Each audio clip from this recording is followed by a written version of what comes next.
ये जो लड़की होती है ना बिल्लो, एक जगह पर रहे तो पहाड़ से भी ज्यादा वजन रखती है। जगह जगह तकसीम हो जाए तो तिनकों से भी हल्की हो जाती है। हमें ये काम जीने के लिए करना पड़ता है। जीने के लिए हर रात नए बिस्तर पे मरना पड़ता है।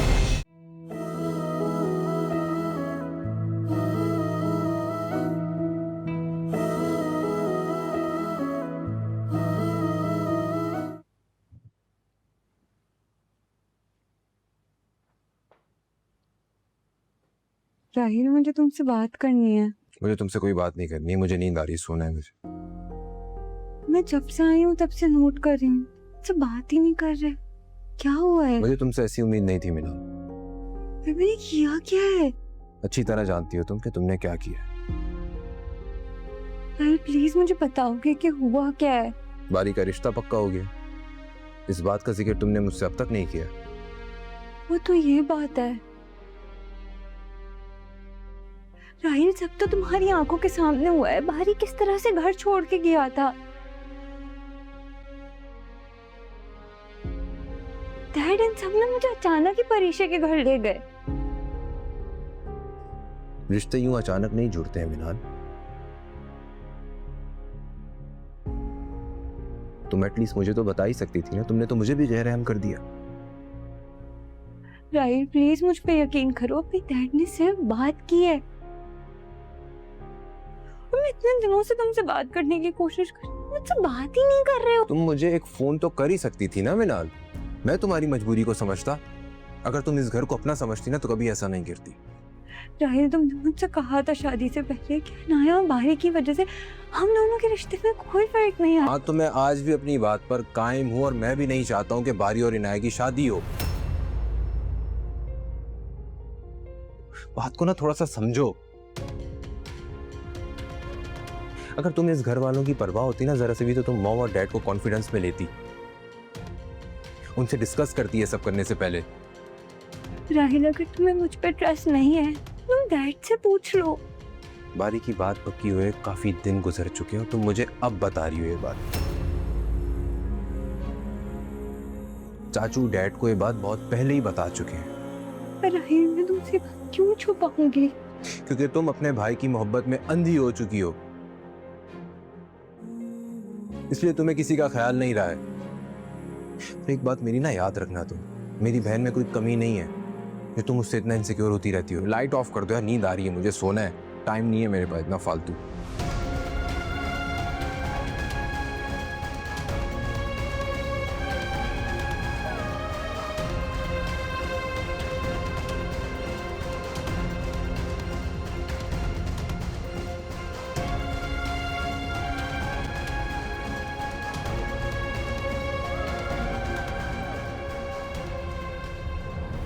अम्मी खाना लगा दिया आ जाए। ज़ुएब कहाँ है? वो उनको कुछ ज़रूरी काम था तो आज देर से आएंगे।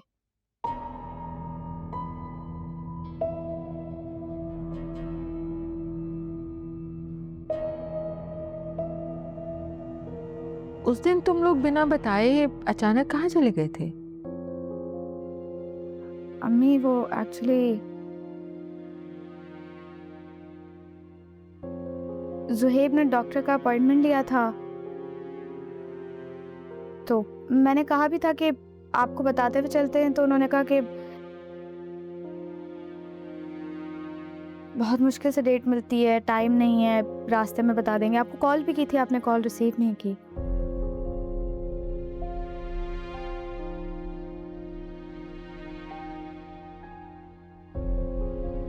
अच्छा, वो फोन शायद मेरे पर्स में होगा, पता नहीं चला।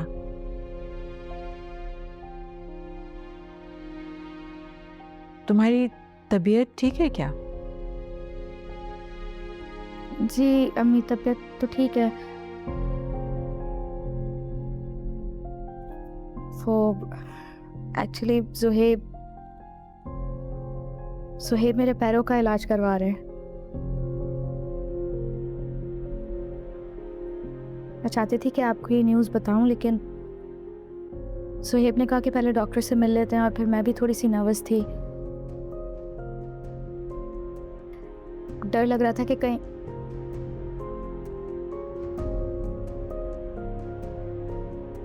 अम्मी, अम्मी आप ठीक हैं? अम्मी हाँ आप ठीक हैं? अब हाँ हाँ मैं ठीक हूँ। तो क्या कहा डॉक्टर ने फिर?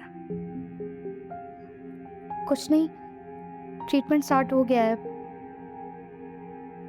फिजियोथेरेपी होगी, फिर उसके बाद कुछ टेस्ट होंगे, उसके बाद पता चलेगा। ज़ुहैब भी ना बैठे बैठे पता नहीं बीवी के लिए क्या कुछ सोचती रहती है इसे।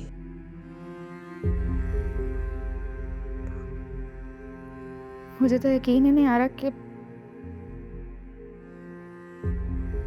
मैं अपने पैरों पर खड़ी हो जाऊंगी।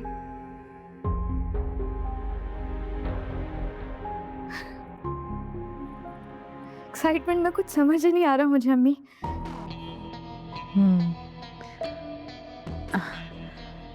ये तो बहुत खुशी की बात है कि तुम अपने पैरों पर खड़ी हो जाओगी। हाँ अलीज़े, मुझे गलत मत समझना।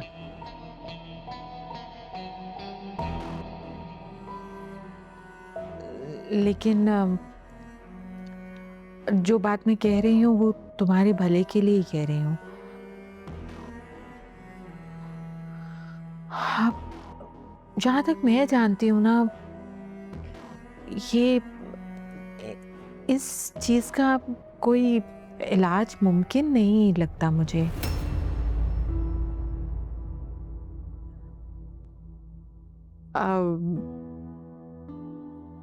मुझे पता है कि तुम्हें दुख होगा ये बात सुनकर, लेकिन बेटा अब हकीकत से हम नजरें तो नहीं चुरा सकते ना। ज़ुहैब शुरू से ही बहुत जज्बाती है।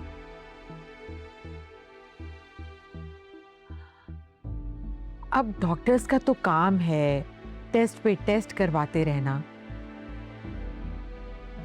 और फिर बाद में कह देना कि इलाज ही मुमकिन नहीं है।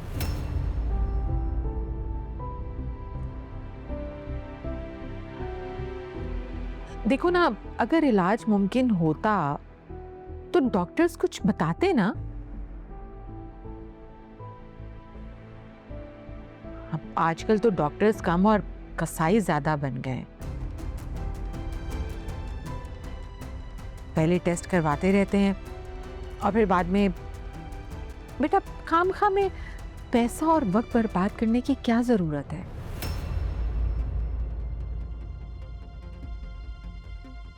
ठीक कह रही हैं आप। अब मैं तो खुद चाहती हूँ कि तुम चलने लगो, ठीक हो जाओ, लेकिन बेटा जो चीज नसीब में ही ना हो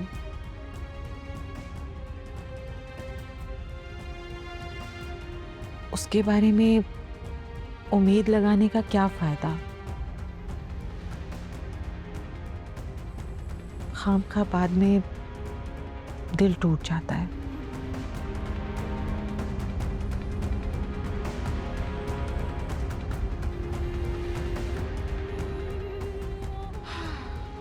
खैर चलो, तुम खाने के लिए बुलाने आई थी, आ जाओ खाना खाते हैं।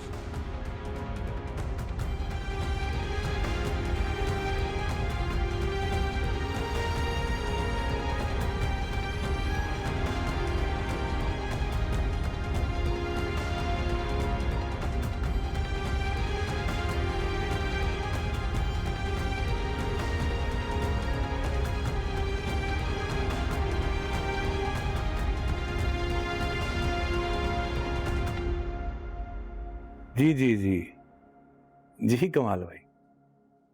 अरे नहीं नहीं, क्या हो गया, अपने ही अपनों के काम आते हैं। मैंने तो पहले भी आपसे कहा था परेशान ना हो, अल्लाह बेहतर करेगा। नहीं, आप बार बार शुक्रिया अदा करके शर्मिंदा कर रहे हैं मुझे। नहीं नहीं, इसकी ज़रूरत नहीं है, बस हो गया काम काफ़ी है, आप खुश रहें, बस दुआओं में याद रखिएगा। जी जी, इंशाल्लाह मुलाकात होती है। ओके ओके, होती है मुलाकात। बाय। किससे बात कर रहे थे? कमाल भाई से बात कर रहा था। अच्छा, क्या कह रहे थे वो? शुक्रिया अदा कर रहे थे, परीक्षा ने जॉब लगवा दी है उनके बेटे की। क्या?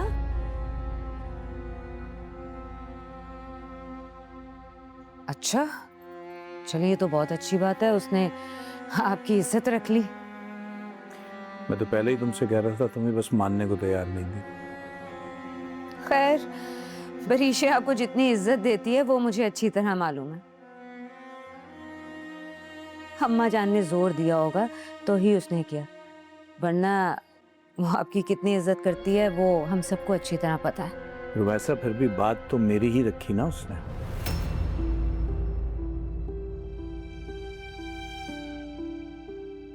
खैर, जाऊंगा उसका शुक्रिया अदा करने। माँ जी भी बुला रही हैं, कई दिन से जा नहीं पाया मसरूफियत की वजह से।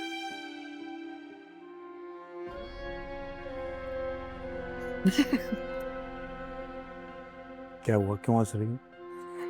आपके दिखावे पे हंस रही हूं। कल तक जो अपनी बेटियों के घर से निकलने के खिलाफ था, आज वो उनका शुक्रिया अदा करने जाएगा। देखो रुमैसा, मैं मानता हूं मेरे कुछ खदशात थे, और शायद सही भी थे, लेकिन मेरी बेटियों ने और जुबैदा ने मेरे उन खदशात को दूर कर दिया है। परीक्षा ने जॉब क्या लगवा दी? आप तो अपनी ही सोच से पलट गए। अभी जब जूबिया डॉक्टर बनेगी ना और रात की शिफ्टें करेगी और लोग आके आपसे सवाल करेंगे, तब पूछूंगी मैं आपसे। मैं आपसे साफ बात कर रही हूँ, इतना बढ़ावा ना दें उन्हें। बस नहीं हो गया रुमैसा?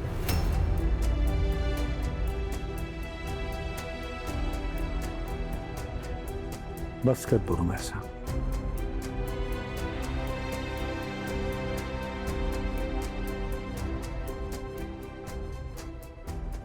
सारी जिंदगी मैंने उस औरत को सिर्फ गलत साबित करने में गुजार दिया।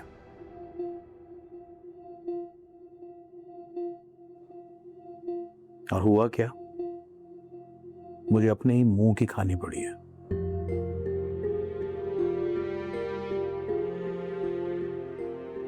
अब वक्त आ गया है कि सही को सही और गलत को गलत कहा जाए। जी, वक्त ही बताएगा कि कौन सही है और कौन गलत। ये तो बिल्कुल ठंडी हो गई, इसे गर्म तो करके ला दो प्लीज। अपनी चहीती बेगम से करवा लेना, जुबैदा से।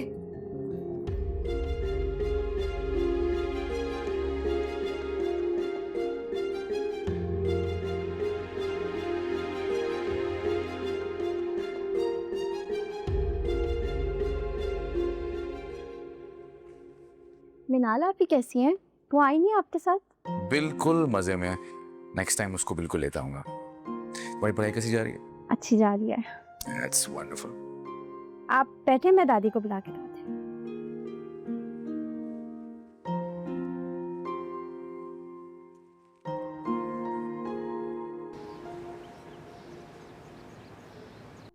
बेटा, मंगनी से पहले मैं चाह रही थी कि कुछ बातें तुमसे साफ साफ कह दो।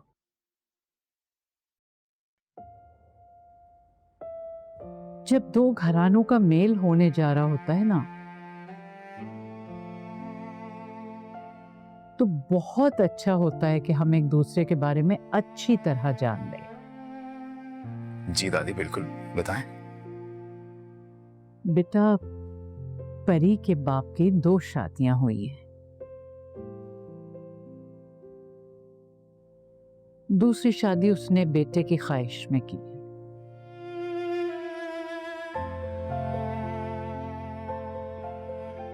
परी ने बहुत बहादुरी से हालात का मुकाबला किया। इस बच्ची ने हर उस जगह हमारा साथ दिया जहां किसी मर्द के सहारे की जरूरत थी।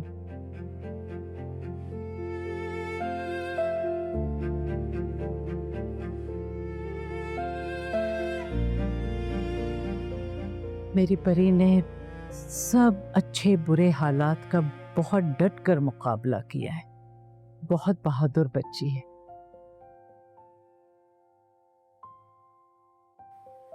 दादी, मुझे परीक्षा के फैमिली बैकग्राउंड से कोई प्रॉब्लम नहीं है। इनफैक्ट जो आपने बातें की हैं वो सुन के तो मेरे दिल में परीक्षा की इज्जत और बढ़ गई है।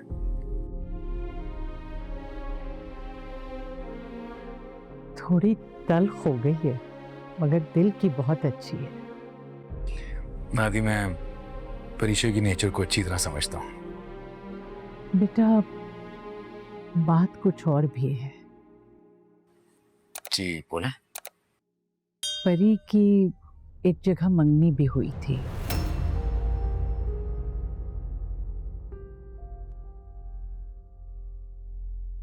जो किसी वजह से खत्म हो गई।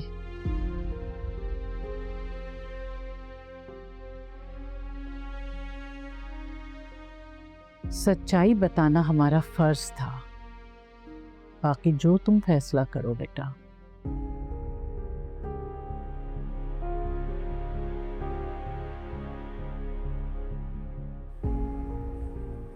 अच्छा किया आपने बता दिया, वरना मेरे लिए मुश्किल खड़ी हो सकती थी।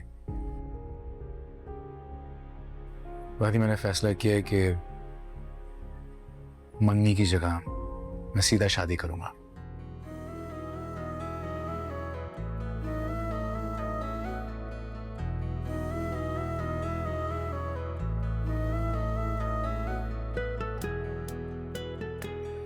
दादी प्लीज इनकार मत कीजिएगा। लेकिन मासी के फैसलों से मेरा कोई ताल्लुक नहीं है, उससे मुझे कोई फर्क नहीं पड़ता। बस मैं चाहता हूं कि ये रिश्ता जल्द से जल्द हो जाए।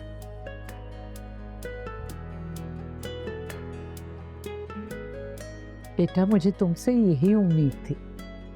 मैं जरा परीक्षा के वालिद से मशवरा कर लूं, फिर फैसला करती।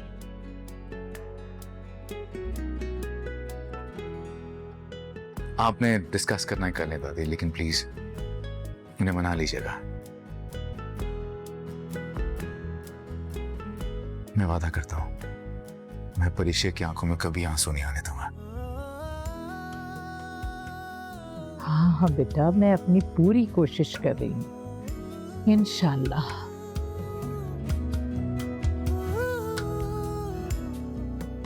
चाय बनवाऊं तुम्हारे लिए? जी।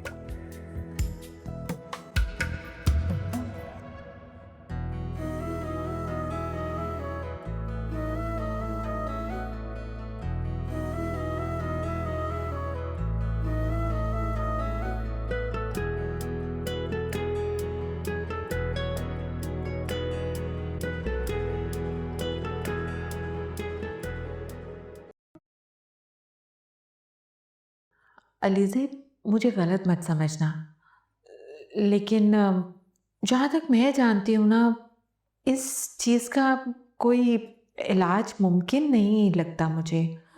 मुझे पता है कि तुम्हें दुख होगा ये बात सुनकर, लेकिन हकीकत से हम नज़रें तो नहीं चुरा सकते ना। ज़ुहैब शुरू से ही बहुत जज्बाती है।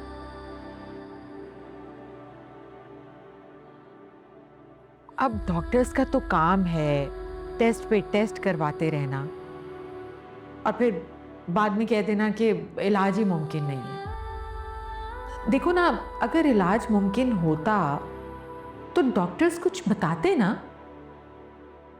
अब आजकल तो डॉक्टर्स कम और कसाई ज़्यादा बन गए। पहले टेस्ट करवाते रहते हैं और फिर बाद में बेटा खामखा में पैसा और वक्त बर्बाद करने की क्या जरूरत है।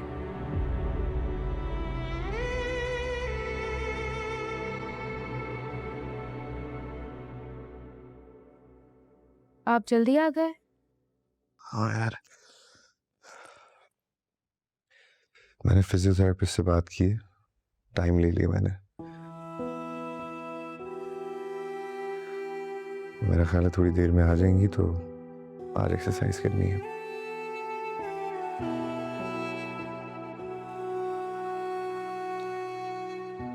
प्लीज अपनी मेडिसिन शुरू कर लो। हम मजीद डिले नहीं करेंगे इस चीज को। आप ना उससे मना कर दें, मुझे इलाज नहीं करवाना। क्यों?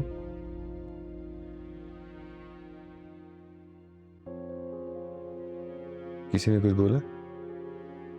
नहीं नहीं तो फिर क्या मसला?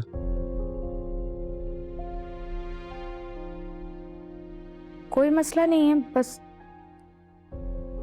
डॉक्टर्स का क्या है, अगर इलाज मुमकिन होता तो पहले बता देते ना डॉक्टर्स, और फिर डॉक्टर्स का तो यही है, टेस्ट पे टेस्ट देते रहते हैं, उसके बाद आखिर में हरी झंडी दिखा देते हैं।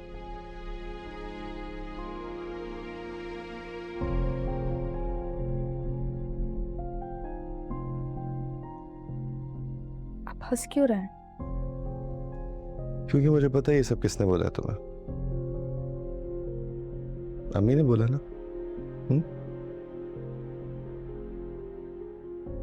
वो शुरू से ही डॉक्टर के खिलाफ है। उनके बस में नहीं वो डॉक्टर को मार दे। देखिए, बड़ों का ना बहुत तजर्बा होता है। मुझे दादी की एक बात बहुत अच्छी लगती है।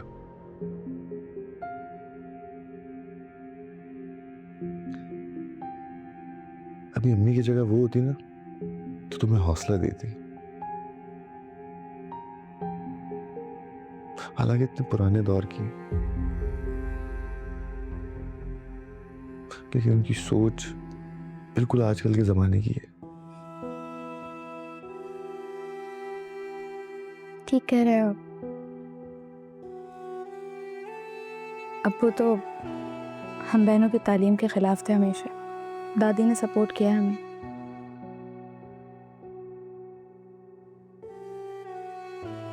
हम तीनों बहनों को अपने पैरों पे खड़ा करने में दादी का ही हाथ है। अलीज, मैं तुमसे एक पर्सनल बात पूछूं? तुम्हें जवाब देना हो तो ठीक है, वरना कोई बात नहीं। पूछे।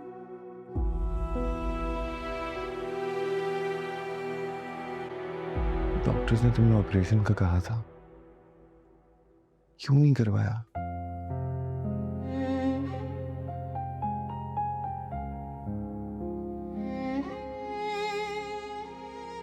चलो, तुम नहीं बताना चाहती तो कोई बात नहीं, परेशान नहीं हो तुम।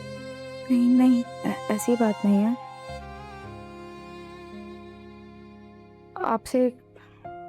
आपसे क्यों छुपाऊंगी मैं?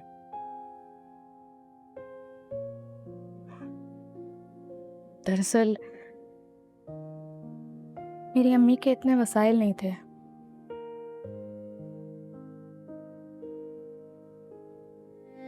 अब्बू ने हम बहनों को कभी बाप का प्यार नहीं दिया।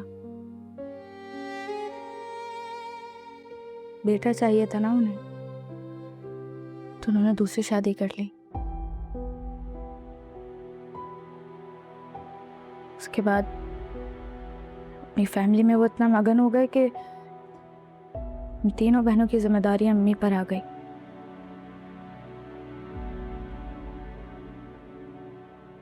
उसी दौरान मैं बीमार हो गई।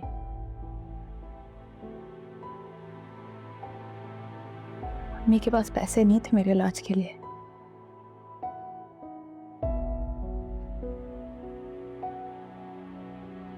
और अब्बू को कोई फिक्र ही नहीं थी, वरना शायद आज व्हीलचेयर पर ना होती मैं।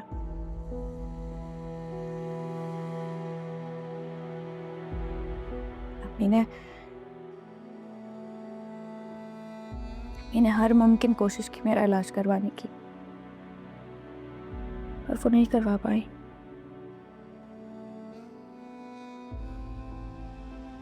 वक्त गुजरता चला गया और एक पॉइंट आया कि डॉक्टर्स ने भी ऑपरेशन से मना कर दिया।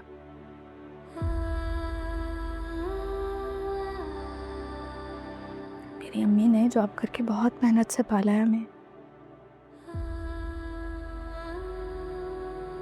आप यकीन करें,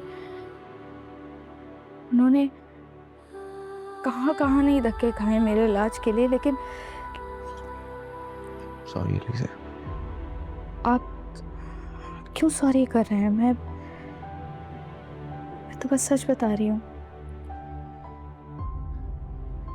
तुम एक बहादुर माँ की बहादुर बेटी हो।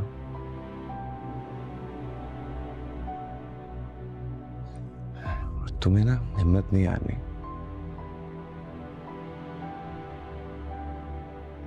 बल्कि तुम्हें लगन के साथ करना है ये सब कुछ। तुम्हें अपने पैरों पे खड़े होकर दिखाना है, और सिर्फ अपने लिए नहीं, अपनी अम्मी के लिए।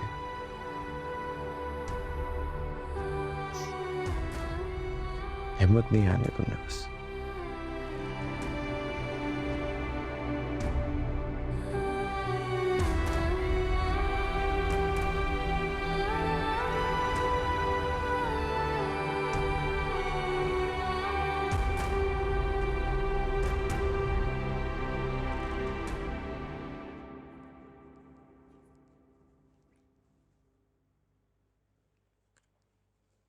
अस्सलाम वालेकुम। वालेकुम अस्सलाम बेटा, मैं तुम्हें फ़ोन ही करने वाला था। क्यों, सब खैरियत है? हाँ बेटे खैरियत है, बस फिक्र हो रही थी तुम्हारी कि पता नहीं कैसा सलूक तुम्हारे साथ हो रहा होगा। आप बिल्कुल भी टेंशन मत लें, मैं बिल्कुल ठीक हूँ। और किसी का रवैया मेरे साथ कैसा भी हो, मेरे साथ राहिल जैसे सपोर्टिव बंदे का साथ है। हाँ बेटा, उसकी वजह से ज़रा बेफिक्री सी हो जाती है, बाकी तो सब खैर है। अच्छा डैड, मुझे आपसे एक बहुत ज़रूरी बात करनी थी। बारी ने मुझसे कहा है कि उसे मांगने की जगह शादी करनी है। ओह, उसने ये बात तुमसे कही है? मैं जानती हूँ आप बहुत बिजी रहते हैं, आप अपने हिसाब से देख लें, आप अपना स्केड्यूल चेक कर लें और फिर हम लोग उस हिसाब से प्लान कर लेंगे। मैं बारी को समझा दूंगी। बेटे क्या हो गया तुम्हें? मेरे नज़दीक मेरे बेटे की खुशी सबसे ज़्यादा अहम है। बस तुम ऐसा करो कि कोई वक्त रख लो, मैं और तुम चलते हैं परीशा के घर। तो हम एक काम करते हैं, हम परीशा की फैमिली को लंच के लिए इनवाइट कर लेते हैं। इस तरह वो घर भी देख लेंगे और हम शादी के मामलात भी तय कर लेंगे।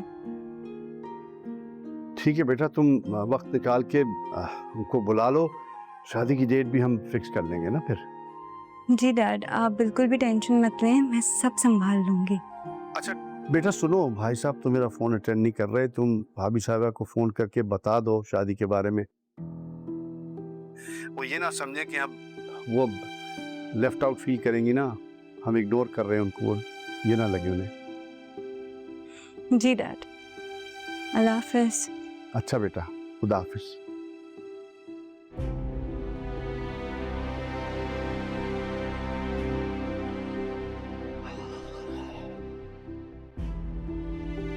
अल्लाह खैर करना।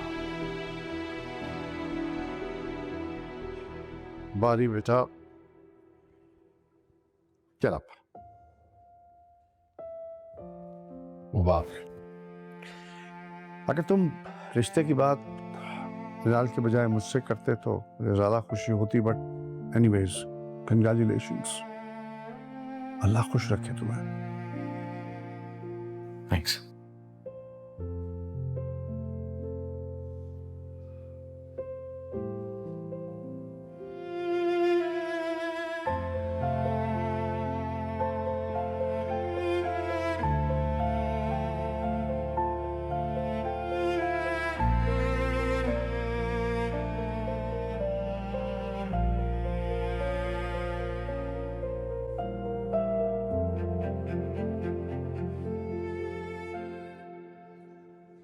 मालूम तो आज भी ना आए।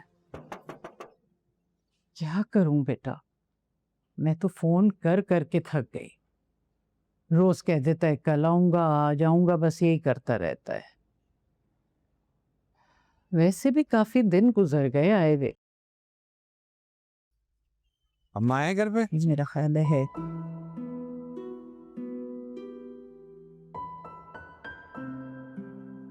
अस्सलाम वालेकुम। अरे वालेकुम अस्सलाम, यही कह रही थी अभी कि कब से बुला रही हूँ, तुम्हें फुर्सत ही नहीं मिली आने की।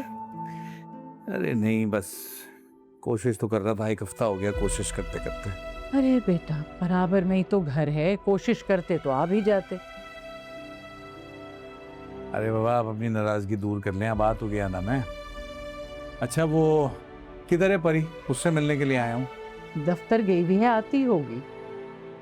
अच्छा,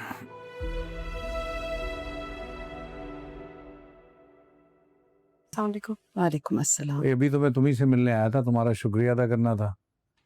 वो कमाल साहब के बेटे की जॉब तुमने करवा दी, तो वो भी बहुत शुक्रिया कह रहे थे, हमारी इज्जत भी रख ली तुमने।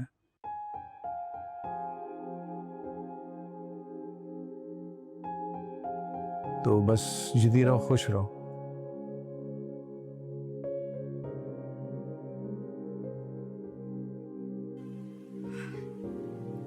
इसमें मेरा कोई कमाल नहीं है।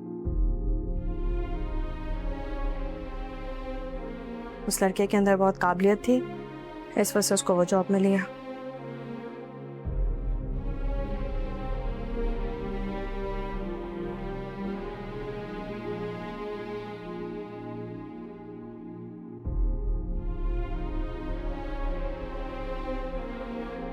ये समझ नहीं आता कि इसका जब रिश्ते वाले ऐसे अचानक बगैर वजह बताए रिश्ता छोड़ के क्यों चले गए थे।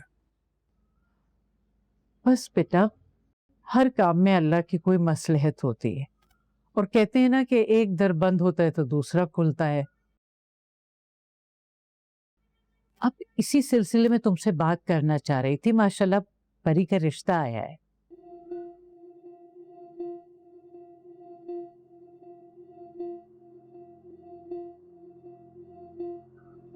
और मैंने हाँ कर दी। क्या रिश्ता कर दिया?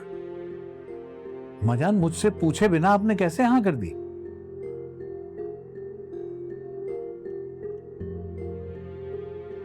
अरे बेटा, यही पूछने को तो तुम्हें बुला रही थी। जब रिश्ता कर ही दिया है तो फिर मुझे बुला के ये सब बताने की जरूरत क्या थी? शादी भी कर ही देते ना। अम्मा ने सिर्फ रजामंदी जाहिर की है, हाँ नहीं की है। रुमैसा ठीक ही कहती है, मैं ही नहीं मानता था उसकी बात कि इस घर में मेरी कोई अहमियत नहीं है, यहां पर मेरी बात सुनी भी नहीं जाती। अरे बेटा, कौन सा मंगनिया निकाह कर दिया, अभी तो सिर्फ सोच रहे हैं। एक रिश्ता किया था ना आपने परिचय का अपनी मर्जी से, क्या नतीजा निकला उसका? अरे भाई, किसी को भी जबान देनी है, बाप को तो बता दें, एक दफा सोच तो लें। अरे भाई, मैंने कोई मंगनी या निकाह तो नहीं कर दिया तुम्हारे बगैर। अरे तो वो भी कर ही देती ना, मुझे कौन सा आपने पूछना था, बस इत्तला ही देने के लिए बुलाना था। अरे ऐसी कोई बात नहीं है।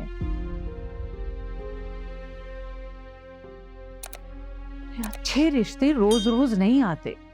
तुम तो खुश नसीब हो कि बच्चियों के रिश्ते चल चल के घर आ रहे हैं। ये जुबैदा को चाहिए था, इसको मुझे बताना चाहिए था। मैं कम से कम इंक्वायरी कराता। एकदम से हाँ कर देने से बेटियों की इज्जत भी तो कम होती है। अपनी माँ पे भरोसा नहीं है? आप पे भरोसा तो बहुत है, लेकिन अम्माजान माफ कीजिएगा, आपने मेरे सामने हमेशा इस जुबैदा को बहुत अहमियत दी है। ऐसी कोई बात नहीं है बेटा। गैरों की तरह समझा है मुझे। ये जुबैदा ने बेटियों के मामले में कभी भरोसा ही नहीं किया।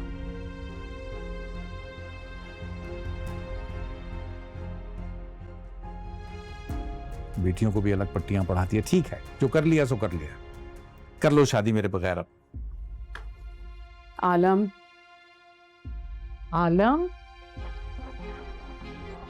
ये तो हरकतें।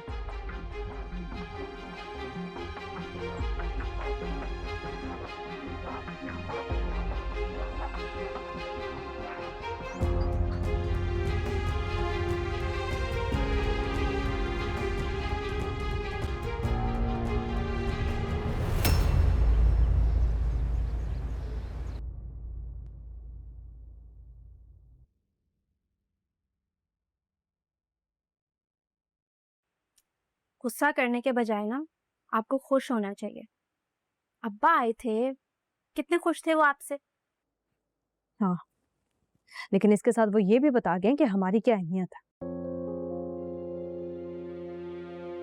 बेटियों से नफरत करना ना उनकी फितरत में ये नहीं बदल सकता। छोड़े ना आप ही अब्बा को, उनकी तो आदत है। आप क्यों उनकी वजह से अपने आप को हल्कान करती रहती है? मैं बारी से मना कर देती हूँ, मुझे नहीं करनी ये शादी। आप ऐसी कोई हरकत नहीं करेंगी। अब्बा की यही आदत है। आप बारी भाई के बारे में सोचें ना, कितने अच्छे हैं वो। जितनी तारीफ करो उतनी कम है। अब ऐसा भी नहीं है। सच को आप झुटला नहीं सकती।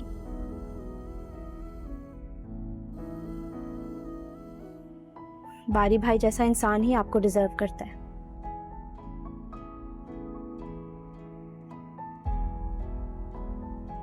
जब मैं उनके बारे में सोचती हूँ ना, मुझे तो यकीन ही नहीं आता कि कोई इतना अच्छा हो सकता है।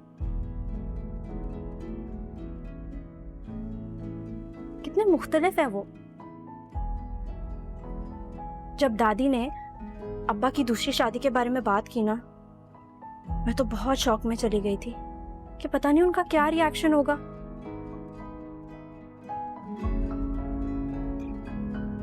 लेकिन उन्होंने इतनी खूबसूरती से उस बात को टाला कि जैसे उन्हें कोई फर्क ही नहीं पड़ता। भाई वो बात तो हो गई, लेकिन जब दादी ने आपकी मंगनी की बात की ना, तब तो मुझे बहुत डर लग रहा था कि पता नहीं उन्हें ये बात अच्छी लगे या ना लगे।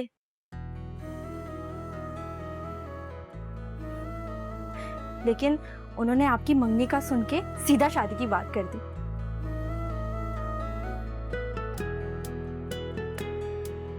एक मिनट, तुम वहां थी क्या?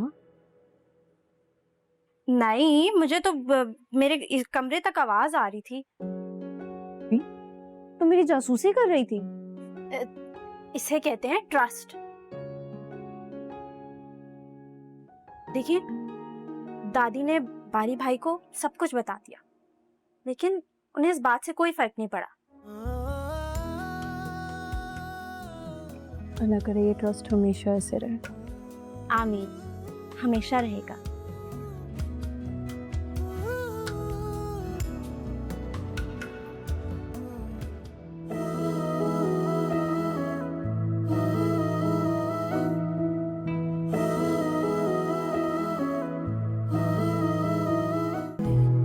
जो करने के थे उसके काम के, अब देखेगा कौन वो मामले। चुभती है ये किरणें चेहरों पे, हाय कैसे बचाए